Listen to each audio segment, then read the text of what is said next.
Australia, in Canberra on the lands of the Ngunnawal and Ngambri peoples. Welcome to Thursdays at 3, our regular series of conversations with people living and working at the end of life.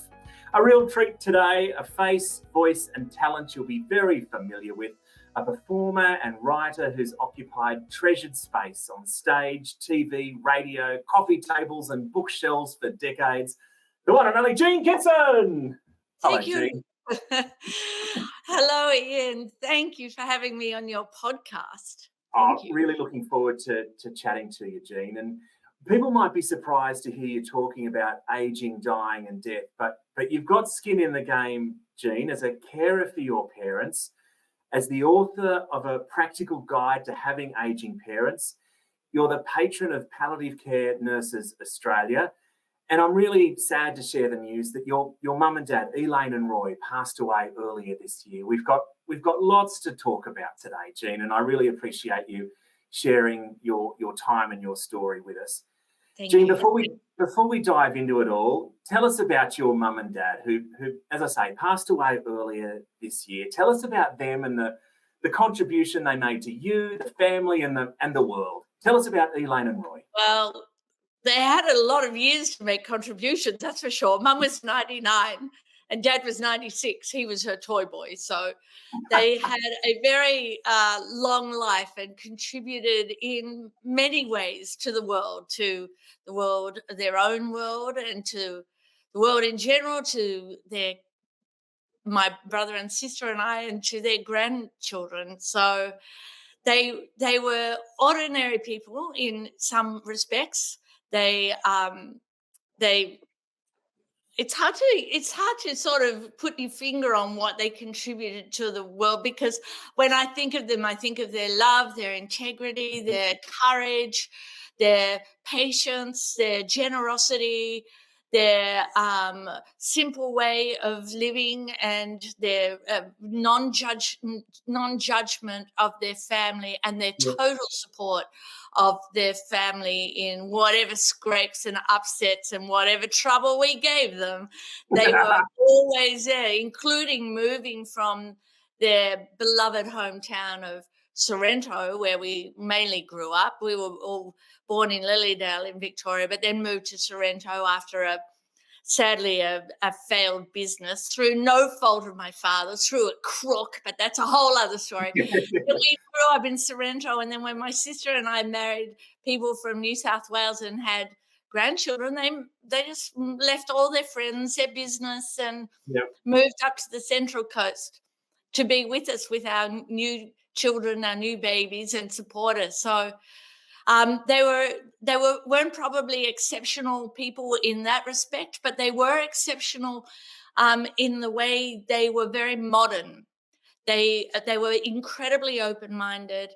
They had both, even though my mother had to leave school when she was 12, and she was given a choice of either domestic science or secretarial studies. My mother chose secretarial studies because I think she even knew at that young age that probably gave her more opportunities than domestic science, which is just another word for being a servant and cleaning.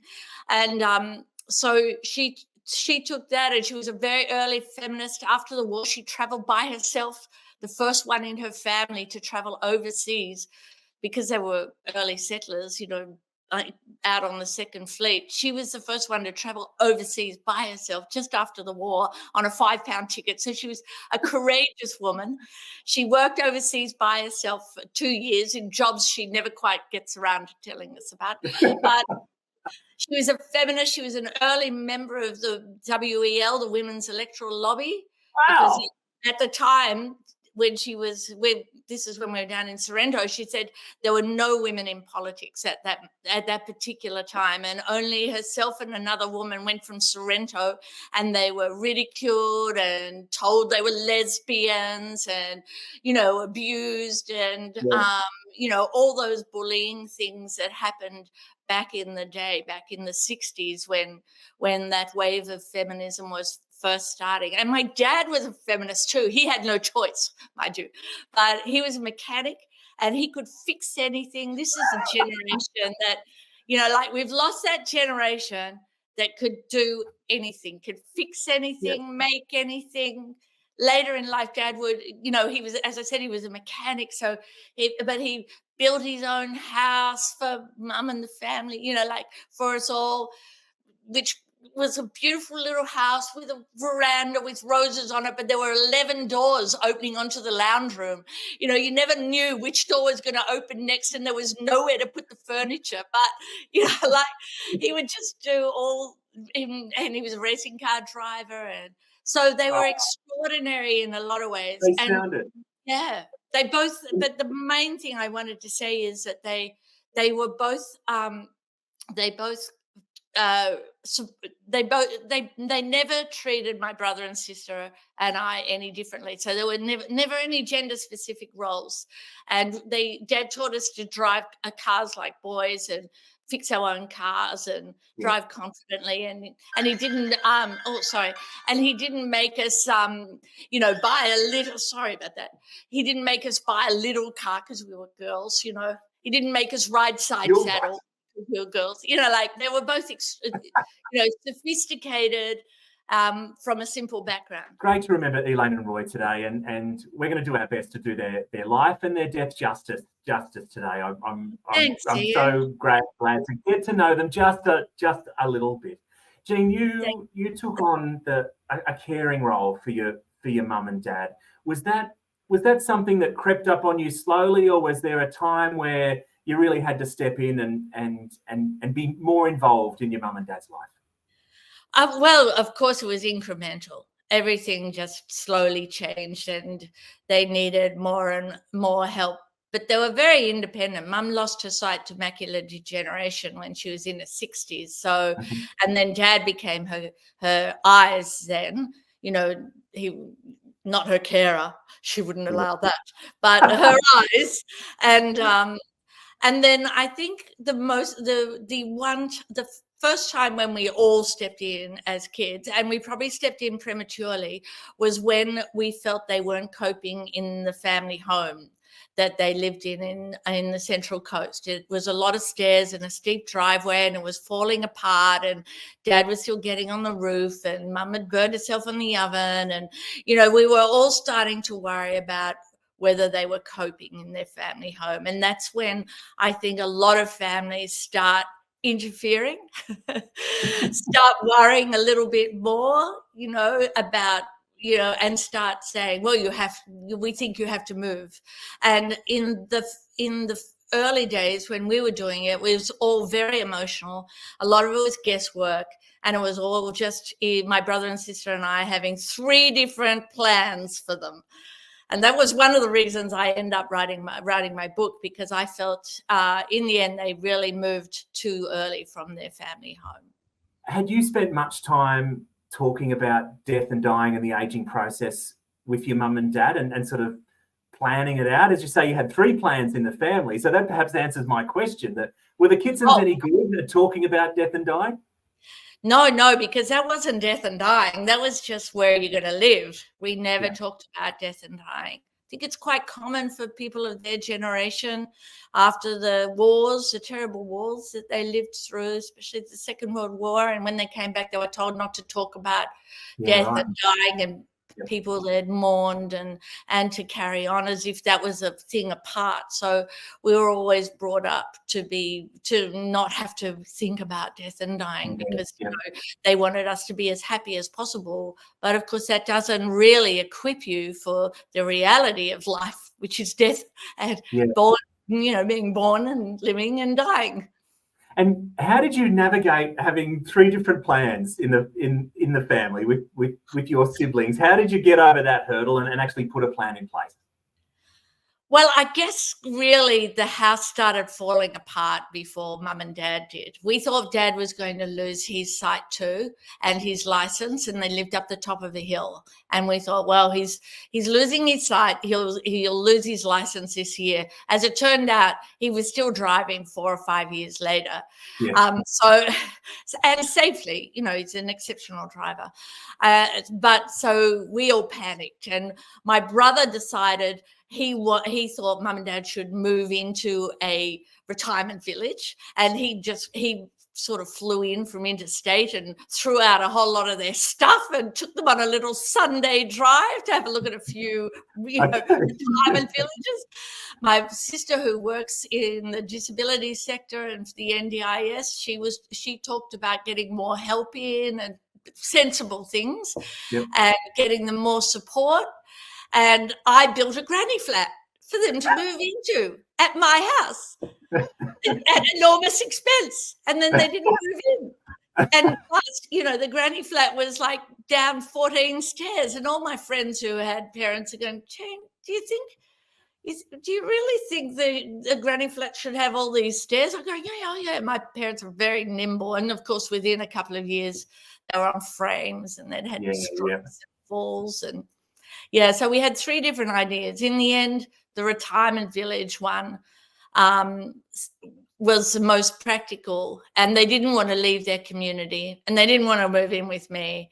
And the house was falling apart. So even if they got help at home, how do you find money as pensioners to build a whole new veranda? Now Dad couldn't keep the DIY stuff. So how long were they in the retirement village for before things took a turn?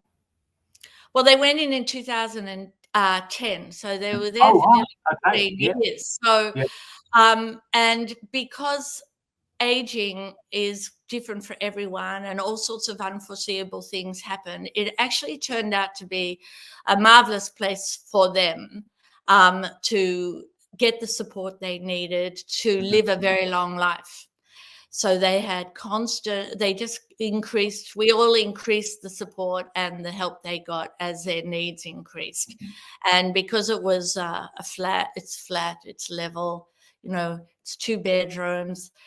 There's nurses on call, AINs, who were tremendous. We were very lucky in the retirement village that the nurses there they'd probably been there almost as long as Mum and Dad. A couple of them had been there longer, and there were 4 of them, so they got to know them very well. And there was a great system of care there. And then, of course, we bring in the home care packages and get that sort of care, the cleaning, the cooking, the shopping, the personal care. So all that is slow. And it's what I discovered is that I thought, I was my job was to do a lot of that stuff. And then I realized that that's completely unsustainable. And what my job was to bring a team together to do as much of that as possible to keep Mum and Dad at home for as long as possible. It's a team. It takes a village, it takes a village to make sure our elders reach safe harbor at the end of their lives. It does. Absolutely. Jean, to build that team, there's a whole bunch of different systems to navigate, and you wrote a book about it, and we'll include some links to the book so people can buy it and check it out. But what were the key learnings that you learned during that time? As you bump into people who are entering this phase of their life and having to look after Mum and Dad more, what are some of the key learnings you can share with us? Well, the key thing is with everyone, with us all through life, is conversations, communication, is actually not trying to do things for Mum and Dad and not, care for them, but care about them and listen to what they want. Sit down, have the conversations. How do you see your future? This is what it might look like. That means having the tough conversations about end of life and what happens if you have a stroke, what happens if you smash your femur, what happens, if you lose your eyesight and Mum's already lost hers. All those really tough conversations, but talk to our elders. We talk with our elders about what are their hopes, what are their fears, because a lot of our elders don't get help. So probably one of the things I've heard most, and I travel around all the care expos, I talk to aged care people all the time after my book, and carers in general, and is often we just don't sit down and listen to what they want, and also remind them that the more support they get and the more they tell us when they need help, the more independent they stay, the more autonomous they will be for longer, because they think as soon as they say, I don't think I can, wash the car anymore. You're going to go, oh, off to residential aged care for you. So I think that's a key learning, that if the conversations, they feel supported and listened to and heard, and they're reassured that the more support they get, the longer they can stay independent, the longer they can stay in their own homes. That's the key thing, I would say. There's a few of them, mind you. Well, you wrote a book about it, and as I say, the book will be in the show notes with all your wisdom and all your experience. And Jean, after managing your mum and dad's life so beautifully, by the sound of things, over those 10 years or more, and setting them up to live so independently, I was really sad to learn that in many respects the system let you down and let your mum and dad down as they got closer to death. Do you mind sharing some of that with us? How did the system let you down, let Elaine down, let Roy down, let your family down? What went wrong for you guys after having such a plan in place and having a team in place? It all went wrong at the end. I know. I thought I knew all about end of life because I've learned so much with my experience and opportunities that I've had with so many palliative care nurses. And even when mum and dad were still in their unit, I got a palliative care team to help dad with his COPD,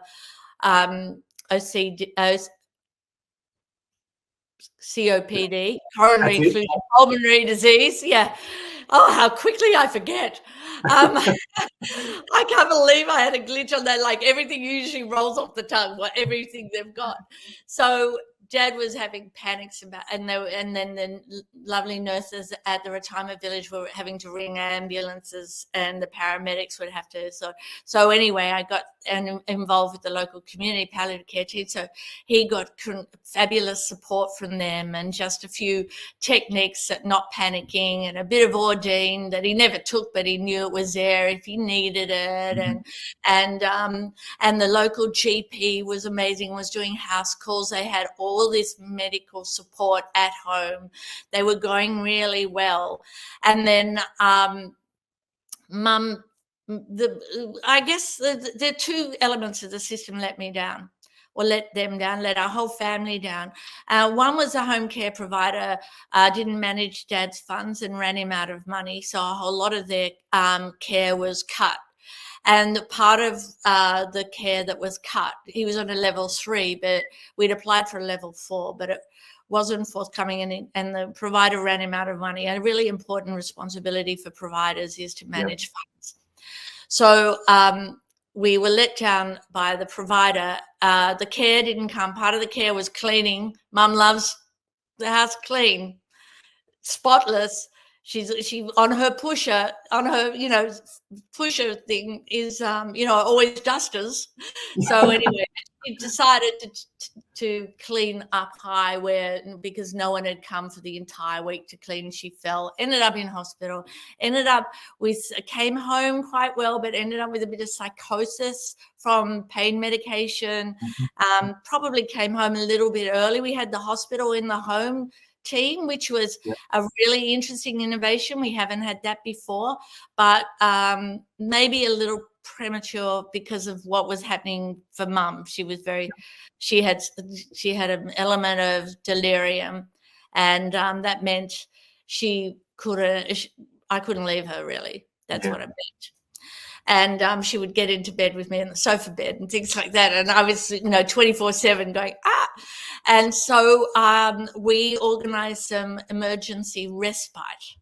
So the residential aged care, in my book, I have a whole chapter on it about the difficulties of actually operating one from this, from the organizational point of view, the difficulties with the sort of wages that AINs get in residential aged care that everyone gets, the disparity in wages, the disparity in valuing the nurses in residential aged care, not having specific nursing training for aged care, all those things that are coming together to make residential aged care a very difficult setup for a lot of people. But there was a way of managing it, and that was asking this 160 questions before your loved one, before you chose your residential aged care. And they're all in my book, and you would want to know the answer to every question. But did I look at my own book? No, because they were only in there for 2 weeks. So I thought, oh, well, it's attached to the retirement village. They'll go in, they'll be all right. But then I got a phone call and saying I talked to my dad on a Sunday, and he had pains. And then I said, well, I'll see you tomorrow. And don't forget, you're coming home on Thursday. And that night, a registered nurse rang me and said, your dad's in a lot of pain. Can we ring an ambulance? So in the retirement village, that doesn't happen. No one has to ring me. They trust the person. They say, because he said, your father's asking for an ambulance. So I imagine he asked more than once, and I found out he had been asking for quite a while. And then finally I get the call to say, that he can have an ambulance. So part of that system is wrong. And that are they're the protocols of that particular residential aged care, or maybe they're the protocols of many. But also I found out when Mum got ill later that the registered nurse, there was one doctor in there for 70 beds. I don't know how a doctor can look after 70 people at the end of their lives. And he was on holiday, and Mum got an infection. And then it turns out the registered nurses aren't even allowed to give Mum a Nurofen unless it's chartered. And they were sending emails off to get permission, and no one was answering them. So at a time when you needed acute care, and you thought they were in the right environment, all these things, all this training, it just isn't there. And staff isn't there either. The doctor's not there. Protocols, no training. You would think. I did ask about palliative care. Yes, we have palliative, end of life care, but they don't have specialist palliative care. So that was incorrect. But even in my book, I've got like the 12 questions to drill down about this palliative care. But it wasn't really on my mind because Mum and Dad were actually pretty good. It was just that Mum had to be able to start walking again without the pain in the lower back. When she fell, she didn't break anything. But, get over the painkillers, the endone, and get over the stiffness and get home. So they both died in there. So your Mum and Dad ended up in hospital, in an acute hospital setting? And what sort of palliative care was available to you when you end up in the hospital? That there isn't much happening in the aged care facility that they're in, and then they end up in hospital. And what sort of palliative care? Yeah, well, Dad's was a catastrophic event. So he died within a couple of hours of that phone call. Right. So he didn't even get out of emergency. So I think he suffered quite badly before he got to the hospital, which is really I can't quite understand that, how that can happen. And with my mum, so she was taken into emergency. They said, well, she can't die here. We can't even give her a Nurofen. She'll have to go into hospital.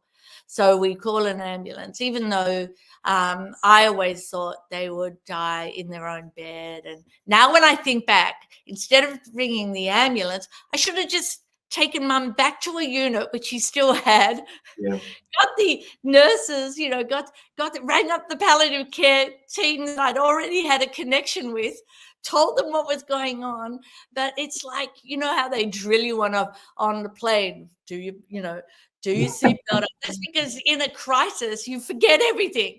You even forget triple O, The leader. Yeah, everyone. So I didn't even think, I thought everything that I was doing was probably the right next step. And then when I look back and I think, because even in my book, I said, you really don't want to die in hospital unless you're lucky enough to squeeze into one of the few proper specialized palliative care beds. And of course, there wasn't one for Mum. So she was 24 hours in emergency and then put in the cancer unit. And then there weren't people who were really trained for end of life, and no one trained us my sister and I thought we could do it, but we were struggling, really struggling. Even though I knew you kept the mouth moist and did all this, there were things we missed, and Mum really suffered. She had extreme agitation for a long time, and no one could sort of manage it. Turns out she needed a catheter. Yeah. 4 days without a catheter, So, And what's happening with you and your sister then? You must be just beside yourself. Well, my sister, she works in, as I said, disability, and she has a very strong faith. But she said she felt really traumatized. She felt really out of her depths too, that we both did. So we both felt that we couldn't spend the last days with Mum being her daughters, saying anything comforting. We were in this state of hyper care, should we ring a bell? How do we do this? And I think people were leaving us alone because they knew Mum had chosen not to go on antibiotics because she couldn't get antibiotics. I was talking about a Nurofen. What we wanted was antibiotics. She had a temperature, but the nurses certainly in the residential aged care couldn't give her that, and they were trying to get it. So 48 hours went by, and then Mum just said, just let me go. No one asked us about the nuances of dying. And you, as an amateur, even though I think I know a lot more than most people who are amateurs, as a civilian, as not a nurse or a palliative care specialist or anything, I thought I was sort of, knew what to ask for and knew how to manage the situation like I've been managing for years. There's been many, many times when I've had to manage their medical treatment. And say, no, not, Dad's hasn't got good enough kidney function to have that, whatever it is. But so my sister and I are both left without being able to grieve just for the loss of our parents. We've had the trauma of thinking we actually fell over at the last hurdle and let Mum particularly suffer. Jean, I'm angry and I'm sad to hear of the experience that you and your family and your mum and dad have had, and I think we're looking to, by sharing this story, we're looking to make things better, and when I hear your story and I think, so how could this have been better? What do we need to do to fix this? And I guess I hear that there wasn't an awareness or an understanding of palliative care through the aged care facility, and then when you got to the hospital, people just don't have those palliative care skills, and also a real recognition of being able to recognise that someone's dying and what needs to be put in place around that person and that family. And you guys were just left on your own by the sound of things. What would have helped you? How can we make this better? What would have helped you and your mum and dad and your sister in these various situations?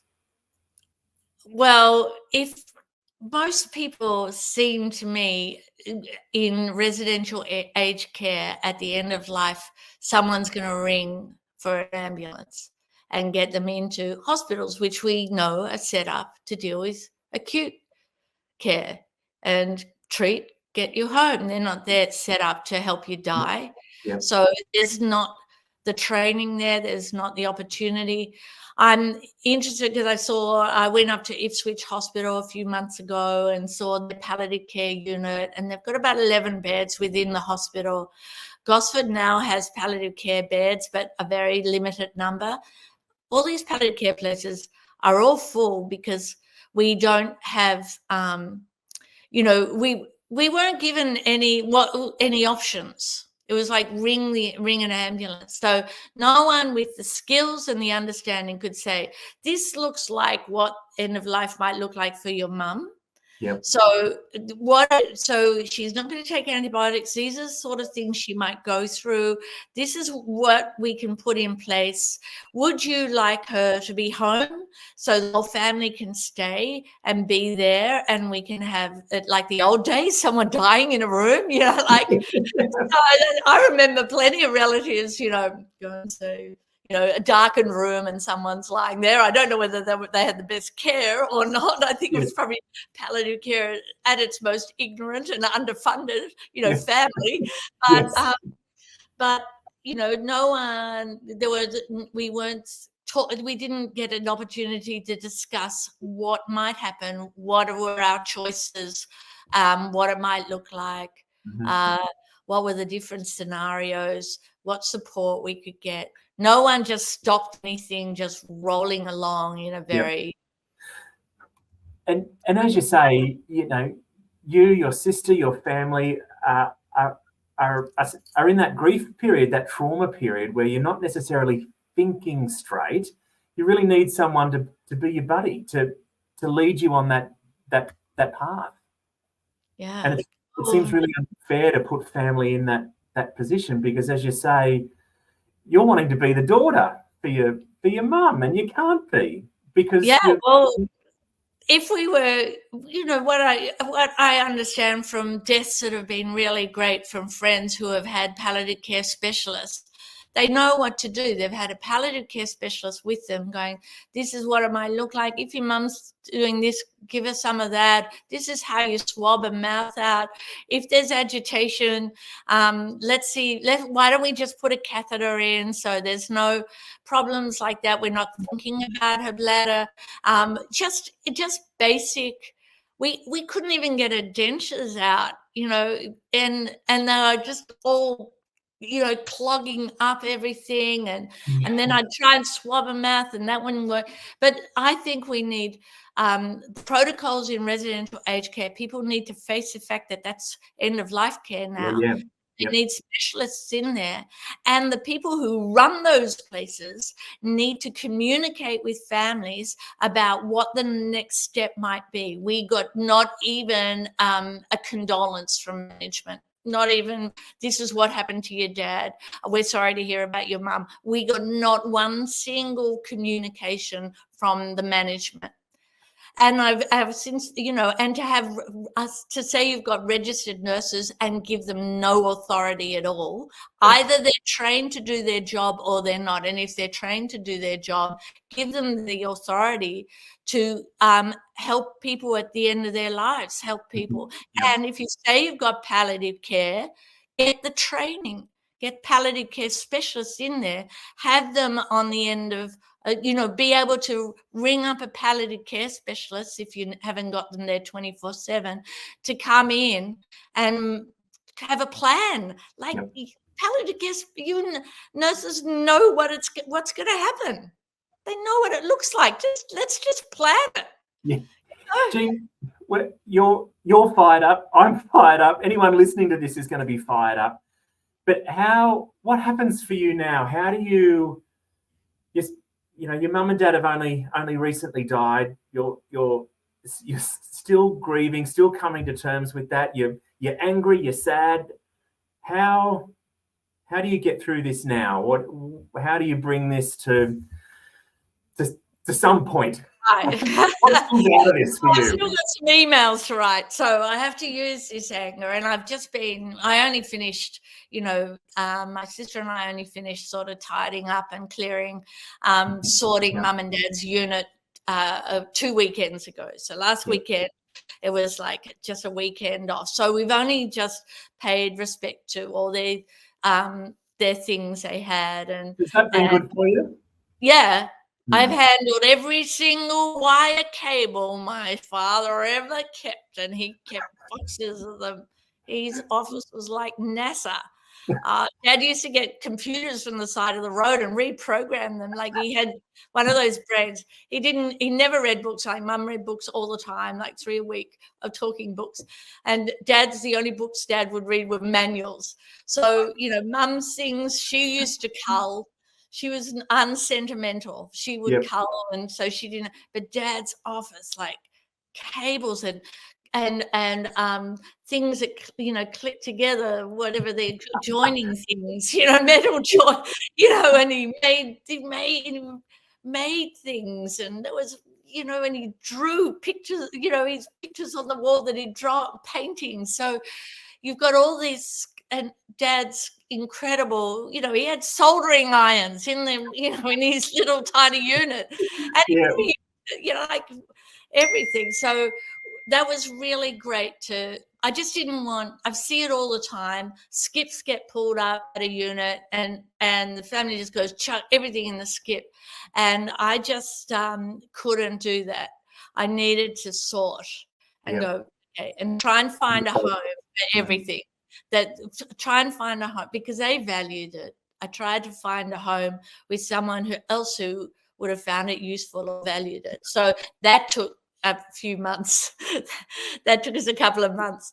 But so now my thing is to write emails to people at the retirement village and at the hospital, and to try and improve everyone's situation or make people aware of where it all fell down, to try and encourage hospitals to have more palliative care specialists, or communities talking about it openly. So communities might even fund their own palliative care cottages, like up at Noosa with the Katie Rose palliative care cottage, which is an incredible model.